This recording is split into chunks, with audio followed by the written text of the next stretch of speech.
मैं उसके बहुत अगेंस्ट हूँ। वो है वो protein shakes and protein BCA ये सब चीज़ें जो भी हैं। बनाओ प्रोटीन का रूटीन। स्टाइल है बाबू भैया, राजू का style. Protein shakes are really bad. It takes 3 years to digest one scoop of protein shake, by the way.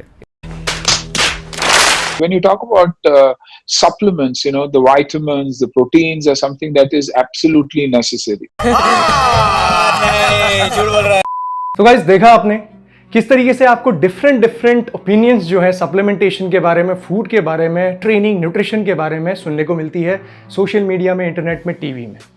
And guys, बहुत बार ऐसा होता है कि इस तरीके से जो एडवाइस जो ये दी जाती है एक्टर्स के थ्रू, बॉलीवुड के सेलिब्रिटीज़, तो कन्फ्यूजन बहुत क्रिएट हो जाती है। लोग सोचते हैं कि यार ये करना है या नहीं करना है।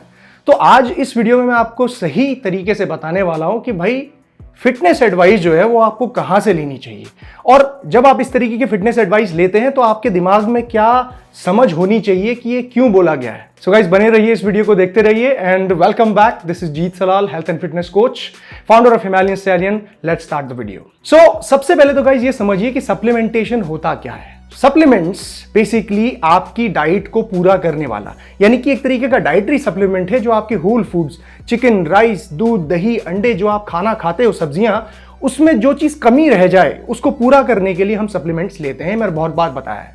नाउ जब ये सप्लीमेंट्स की बात आती है और फिटनेस एडवाइस की बात आती है, इस तरीके के जो ओपिनियंस आपको इंटरनेट में सेलिब्रिटीज या फिर एक्टर्स द्वारा देखने को मिलते हैं, ये बहुत ही सब्जेक्टिव होते हैं, right. They are relative to themselves, यानी कि जब भी वो ऐसी बातें करते हैं तो यहां पे एक सबसे पहला पॉइंट निकल के आता है कि ये जो एडवाइस दी गई है, फिटनेस की एडवाइस, ये उनके कोच, उनके ट्रेनर, उनकी स्पेसिफिक जो डाइट हैंडल करता है, ट्रेनिंग हैंडल करता है, उसने उनको बताया कि भाई आपको ऐसा इस्तेमाल करना है। एक अच्छी ट्रेनिंग के लिए, एक अच्छी न्यूट्रिशन के लिए, एक अच्छे रिजल्ट के लिए आपको ये करना होगा और आपकी बॉडी के लिए ये सूट करता है। लेकिन जो ये एक्टर्स हैं या सेलिब्रिटीज हैं, ये चीज ज्यादा ध्यान में नहीं देते कि भाई ये एडवाइस उनके लिए स्पेसिफिक है। यानी कि अगर किसी को बोला गया है कि भाई आप सप्लीमेंट्स, वे प्रोटीन मत खाओ, कोच ने ऐसा बोला है, तो वो उनके लिए है और शायद उनको इस्तेमाल नहीं करना है, specific to them, it's okay. लेकिन ये एडवाइस सभी के लिए एप्लीकेबल नहीं होती। फिटनेस, सप्लीमेंटेशन, न्यूट्रिशन, ट्रेनिंग बहुत ही रिलेटिव होती है इंडिविजुअल के और उसके गोल के। मैं अगर हूं तो मेरा जो ट्रेनिंग प्लान है, मेरा न्यूट्रिशन प्लान आपके जैसा नहीं हो सकता, या आप जितना खा रहे हो उतना नहीं हो सकता, या आप जिस तरह के फूड खा रहे हो शायद वैसा ना हो, राइट। तो डिफरेंसेस बहुत सारे होते हैं जब आप फिटनेस, न्यूट्रिशन, ट्रेनिंग, सप्लीमेंटेशन की बात करते हैं। एक जनरलाइज इंफॉर्मेशन सभी के लिए सही हो जाए ये नहीं होता। लेकिन ये चीज क्या है, जब हम सेलिब्रिटीज के मुंह से सुनते हैं तो बड़ा सा ऐसा लगता है कि अरे यार, इनको रिजल्ट मिला, इनके सिक्स पैक बने, ये बहुत ज्यादा फिट है, तो हो सकता है कि मेरे ऊपर भी काम करे। तो ऐसा नहीं होता है, ठीक है। तो इसमें मैं गलती उनकी भी नहीं कहूंगा, क्योंकि उनको ये नहीं पता, वो प्रोफेशनल्स नहीं है, राइट। आप समझिए कि अगर आपको प्लेन उड़ाना है तो प्लेन उड़ाने की इंफॉर्मेशन आप किसी शेफ से या फिर कार मैकेनिक से तो नहीं सीखोगे ना। तो प्लेन उड़ाने के लिए आपको प्रॉपर फ्लाइट इंस्ट्रक्टर होते हैं, प्रॉपर जो आपकी ट्रेनिंग कराते हैं, उनसे आपको ये ट्रेनिंग लेनी पड़ती है। तो same goes with fitness. Fitness भी एक तरीके का प्रोफेशन है जहां पे न्यूट्रिशन से रिलेटेड, डाइट से रिलेटेड, ट्रेनिंग से रिलेटेड स्पेसिफिक चीजें होती है और इनको सीखा जाता है और उनके प्रोफेशनल्स होते हैं। फिटनेस कोचेस होते हैं, strength and hypertrophy, strength and conditioning coaches होते हैं, डाइटेटिक्स जिन्होंने पढ़ा होता है, डिग्रीज करी होती हैं, ये होते हैं प्रोफेशनल्स, और इनसे ही एडवाइस ली जाती है, ना कि दूसरे एरिया के प्रोफेशनल्स, डॉक्टर्स या फिर लॉयर्स या फिर एक्टर से आप लोग इंफॉर्मेशन ले रहे हैं फिटनेस की। काफी सारे लोग यहाँ पे ये बोलते हैं कि भी दाल छोड़ दो, आटा छोड़ दो, शुगर छोड़ दो। अब ये सबके लिए सही नहीं होगा। हो सकता है कि उस पर्टिकुलर इंडिविजुअल के लिए वो सही हो सकता था, उनको रिजल्ट मिला भी होगा, लेकिन ये आपके लिए भी सही हो या मेरे लिए भी सही हो, इसकी कोई गारंटी नहीं है। हमारे लिए गलत भी हो सकता है। इसी के साथ साथ काफी सारे डाइट्स बहुत ज्यादा लोग पॉपुलर कर देते हैं, जैसे कि keto diet, high fat diet लेना है, वीगनिज्म। काफी सारे एथलीट्स, काफी सारे सेलिब्रिटीज वीगनिज्म और कीटो डाइट बहुत ज्यादा फॉलो करते हैं। तो क्या आपको भी वो करना चाहिए? बिल्कुल भी नहीं, क्योंकि हो सकता है कि उनके कोच ने, उनका जो इंस्ट्रक्टर है, उन्होंने बोला होगा कि आप ये इस्तेमाल करिए फॉर शॉर्ट ड्यूरेशन, आपके पर्टिकुलर स्पोर्ट के लिए, आपके पर्टिकुलर फोटोशूट के लिए, वीडियो शूट के लिए, व्हाटएवर के लिए ये सही रहेगा उस ड्यूरेशन के लिए। इसका मतलब ये बिल्कुल भी नहीं है कि आपके लिए भी वो सही है, क्योंकि वीगनिज्म फॉलो करना, हाई फैट डाइट फॉलो करना, ये डिफरेंट तरीके की चीज होती है और डिफरेंट रिजल्ट्स इससे आपको मिलते हैं। जरूरी नहीं है कि वो आपके लाइफस्टाइल, आपकी बॉडी के हिसाब से आपको सूट करे, right. Now before we jump on to the next point, हम बात करेंगे ब्लोटिंग और एपेटाइट कंट्रोल को लेके। जब बात आती है ब्लोटिंग और एपेटाइट कंट्रोल की, तो एप्पल साइडर विनेगर एक ऐसा ड्रिंक है जो आपके इन इश्यूज में आपकी बहुत हेल्प करता है। एक सही ट्रेनिंग और डाइट के साथ अगर आप इसे इस्तेमाल करते हैं तो ये आपके फैट लॉस में भी आपको हेल्प करता है। और खासकर प्लिक्स लाइफ का एप्पल साइडर विनेगर जो वर्ल्ड का फर्स्ट एसीवी है एफिशिएंट फॉर्म में, it has all the benefits of Apple cider vinegar extracted from the mother, the purest form of ACV, जो आपके गट में हेल्दी बैक्टीरियाज को इंक्रीज करता है, आपको ब्लोटिंग और इंडाइजेशन जैसे इश्यूज को रिड्यूस करता है और साथ ही एपेटाइट कंट्रोल में आपको हेल्प करता है। सबसे अच्छी बात यह है कि इसमें विनेगर का बैड टेस्ट और स्मेल बिल्कुल भी नहीं आता और इसका एक टैबलेट आपको 1 शॉट ऑफ एसीवी लिक्विड देता है। अक्सर लोग एसीवी उसके बैड स्मेल के कारण इसको नहीं लेते, बट ये एक अच्छा ऑल्टरनेटिव है। प्लस इसमें विटामिन B12 है to support healthy blood cells and vitamin B6 to boost metabolism और साथ ही साथ ये 100% प्लांट बेस्ड है जिसमें कोई भी साइड इफेक्ट्स नहीं है। इसके एक टैबलेट को आप पानी में मिक्स करके रोज मॉर्निंग में एम्प्टी स्टमक ले सकते हैं या फिर लंच और डिनर से 30 मिनट्स पहले कंज्यूम कर सकते हैं for 90 days for best results and I am happy with the results. और अगर आप इसे परचेज करना चाहते हैं तो डिस्क्रिप्शन बॉक्स में लिंक दिया हुआ है, go have a look. Alright, तो सेकंड पॉइंट हमारा यहां पे आता है कि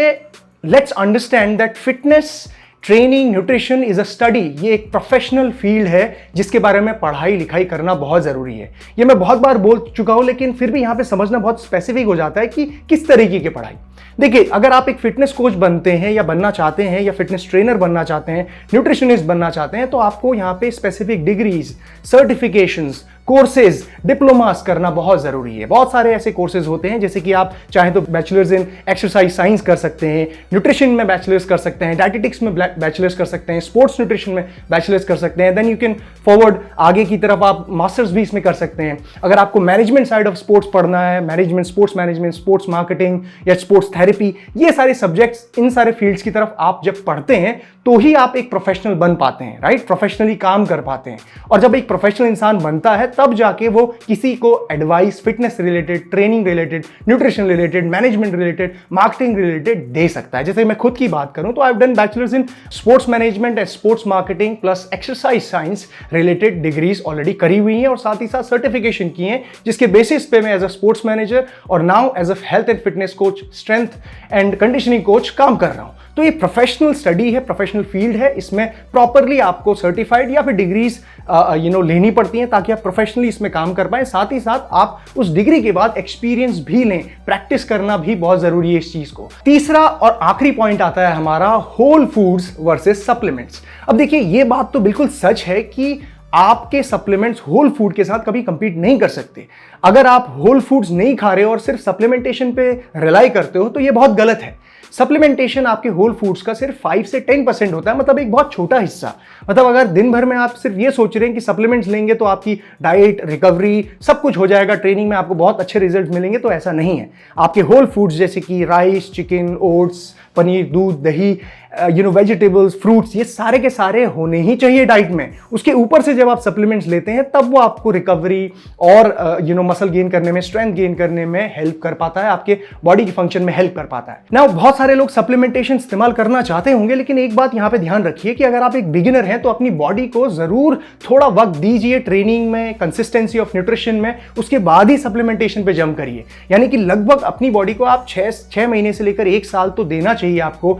जब अगर आप एक बिगिनर हैं तो ट्रेनिंग में, न्यूट्रिशन में होल फूड्स को पूरी तरीके से पहले कंज्यूम करने की कोशिश करिए, अपनी डाइट, अपने मैक्रोन्यूट्रिएंट्स उससे फुलफिल करने की कोशिश करिए। और धीरे धीरे जब आपकी स्ट्रेंथ, मसल बढ़ रहा है, 6 महीने बाद आपको अच्छा रिस्पॉन्स मिल रहा है, रिकवरी बेटर हो रही है, तब आप धीरे धीरे सप्लीमेंटेशन जैसे कि वे प्रोटीन, क्रिएटिन से शुरू कर सकते हैं। और जैसे जैसे आपको साल भर से ऊपर हो जाए, 2 साल होने लगे, तो आप यहाँ पे धीरे से मल्टीविटामिन्स, माइक्रोन्यूट्रिएंट्स भी ऐड कर सकते हैं।